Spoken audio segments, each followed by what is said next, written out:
Assalamualaikum warahmatullahi wabarakatuh. Perkenalkan, nama saya Nur Hasanah, mahasiswi YIN Padang Sidimpuan, Prodi PGMI Fakultas Tarbiyah dan Ilmu Keguruan, NIM 2020171, Ruang 3 Filsafat Ilmu. Nah, di video kali ini kita akan membahas tentang epistemologi. Yang pertama, pengertian epistemologi. Epistemologi berasal dari bahasa Yunani, yaitu epistem, yaitu sebuah pengetahuan, sedangkan logos berarti kata, pembicaraan, atau ilmu. Jadi dapat disimpulkan bahwa epistemologi adalah cabang filsafat yang berkaitan dengan asal, sifat, karakter, dan jenis pengetahuan. Epistemologi menjadi salah satu yang paling sering diperdebatkan dan dibahas dalam bidang filsafat. Misalnya, tentang apa itu pengetahuan, bagaimana karakteristiknya, macamnya, serta hubungannya dengan kebenaran dan keyakinan. Epistemologi juga disebut logika, yaitu ilmu tentang pikiran, akan tetapi logika dibedakan menjadi dua, yaitu logika minor dan logika mayor. Logika minor adalah logika yang mempelajari tentang struktur berpikir dan dalil-dalilnya, seperti silogisme. Sedangkan logika mayor yaitu logika yang mempelajari hal pengetahuan, kebenaran, dan kepastian yang sama dengan lingkup epistemologi. Gerakan epistemologi di Yunani dahulu dipimpin oleh kelompok yang disebut sofis, yaitu orang-orang yang secara sadar mempermasalahkan segala sesuatu. Kelompok sofis adalah kelompok yang paling bertanggung jawab atas keraguan itu. Auger menyatakan bahwa titik tolak penyelidikan epistemologi adalah situasi manusia, yaitu kejadian. Manusia sadar bahwa manusia mempunyai pengetahuan, kemudian manusia berusaha untuk memahami, menghayati, dan pada saatnya manusia harus memberikan pengetahuan dengan menerangkan dan mempertanggungjawabkan apakah pengetahuan manusia tersebut benar. Benar dalam arti mempunyai isi dan arti. Bertumbuh pada situasi manusia tersebut sendiri itu hakikatnya manusia dapat memperhatikan perbuatan-perbuatan mengetahui yang menyebabkan pengetahuan itu. Berdasarkan pada penghayatannya dan pemahaman manusia dan situasi manusia itulah manusia berusaha untuk mengungkapkan perbuatan-perbuatan mengenai suatu hal sehingga terjadi pengetahuan. Akal sehat dan cara mencoba-coba mempunyai peranan penting dalam usaha manusia untuk menemukan penjelasan mengenai berbagai gejala alam. Filsafat dan ilmu dimulai dengan akal sehat, sebab tidak mempunyai landasan lain untuk berpijak. Tiap peradaban pengetahuan primitifnya mempunyai kumpulan pengetahuan yang berupa akal sehat. Randall dan Buchar mendefinisikan akal sehat sebagai pengetahuan yang diperoleh dari pengalaman secara tidak sengaja yang bersifat saudaristis dan kebetulan.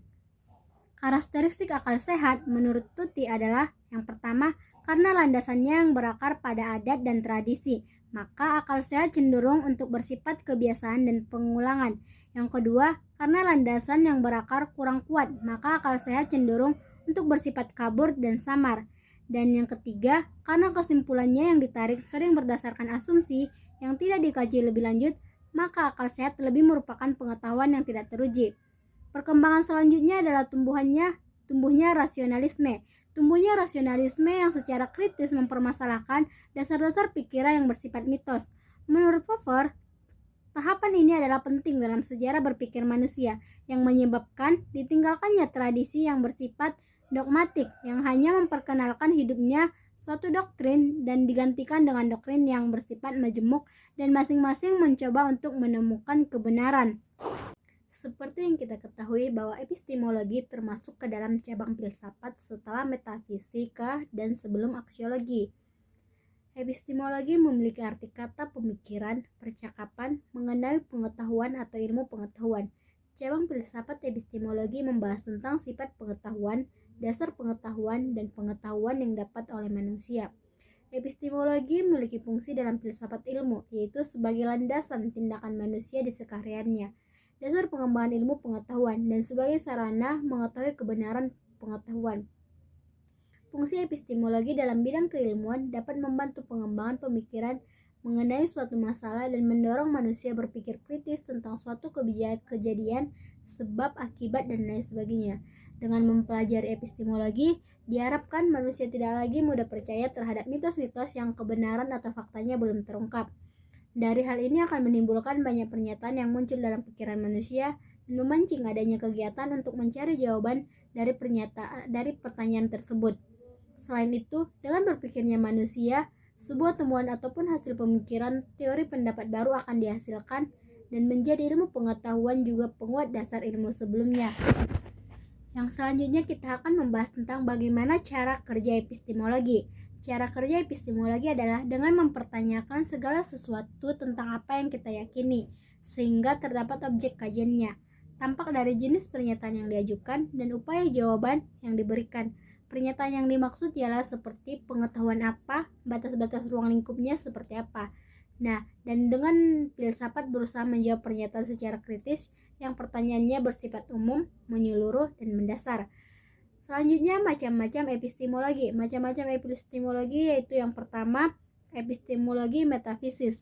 Epistemologi metafisis adalah gejala pengetahuan dengan bertitik tolak dari pengalaman metafisik yang tertentu. Yang kedua, epistemologi skeptis ialah strategi awal untuk meragukan sesuatu hal dengan maksud agar mencapai suatu kebenaran yang tidak dapat diragukan lagi. Yang ketiga, epistemologi kritis. Epistemologi kritis ialah gejala pengetahuan yang bersumber dari asumsi, prosedur, dan kesimpulan pemikiran akal sehat. Kesimpulan pemikiran ilmiah sebagaimana yang kita temukan pada kehidupan. Lalu kita coba tanggapi secara kritis. Yang selanjutnya, perbedaan antara pengetahuan dan kebijaksanaan. Pengetahuan adalah hasil taunya manusia terhadap sesuatu hal ataupun gejala perbuatan manusia guna memahami suatu objek tertentu. Sedangkan kebijaksanaan adalah bukan teori tetapi praksis. Seseorang harus mampu memahami perbedaan, karena bagaimanapun pengetahuan hanya bahan mentah.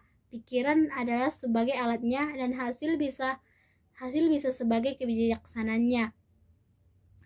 Menjadi bijaksana tidak harus menjadi seorang ahli pengetahuan, tetapi ada tidaknya visi integratif yang mempersatukan aspek pengalaman dan pengetahuan menjadi bermakna bagi manusia. Sumber pengetahuan dibedakan menjadi 4 sumber. Yang pertama, empiris, yang kedua, rasionalisme, yang ketiga, institusi, dan yang keempat, wahyu. Nah, selanjutnya kita akan membahas yang pertama, yaitu empiris. Secara bahasa, empiris berasal dari kata empirikos, yaitu dalam bahasa Yunani yang berarti pengalaman. Pengalaman yang dimaksud dalam empiris adalah pengalaman yang berdasarkan dari indrawi manusia atau pengalaman manusia itu sendiri.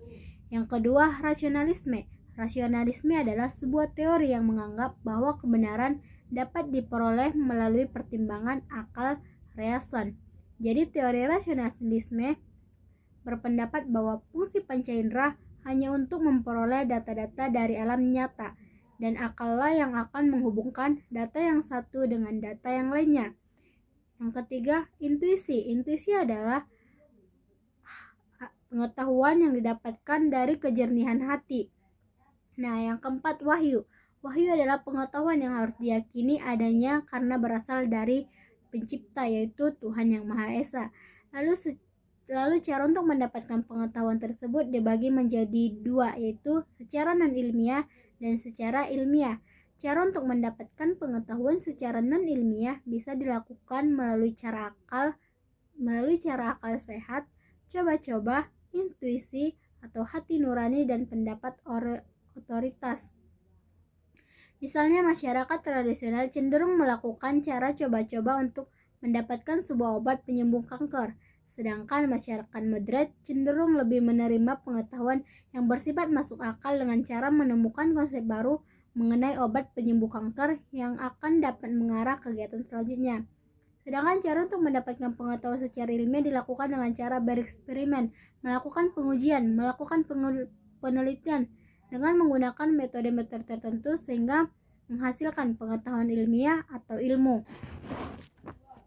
Kemudian menurut Burhanuddin Salam, pengetahuan dibagi menjadi 4 jenis, yaitu pengetahuan biasa, pengetahuan ilmu, pengetahuan filsafat, dan pengetahuan agama. Pengetahuan biasa adalah yakin pengetahuan yang masuk akal, yang berasal dari pengalaman dan pengamatan, sehingga semua orang akan berpendapat yang sama mengenai suatu hal tersebut. Contoh, makan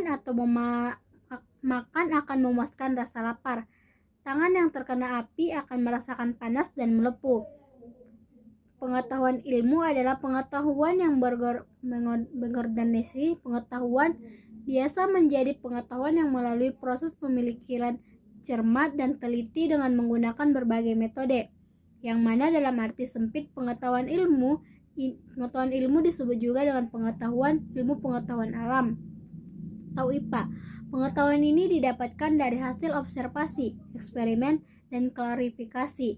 Contoh pengetahuan ilmu yaitu gelembung-gelembung uap yang naik dari dasar panci.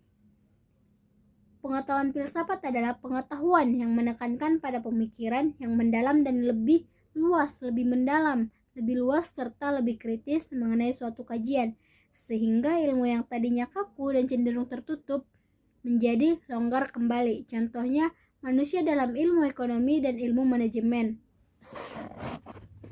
Ilmu ekonomi bertujuan untuk menelaah tentang hubungan manusia dengan barang, jasa, yang dapat memenuhi kebutuhan hidupnya. Dalam ilmu ekonomi, manusia adalah makhluk yang serakah dan bertujuan mencari kenikmatan yang sebesar-besarnya. Sedangkan ilmu manajemen bertujuan untuk menelaah kerjasama antar sesama. Sekian penjelasan tentang epistemologi, semoga bermanfaat. Assalamualaikum.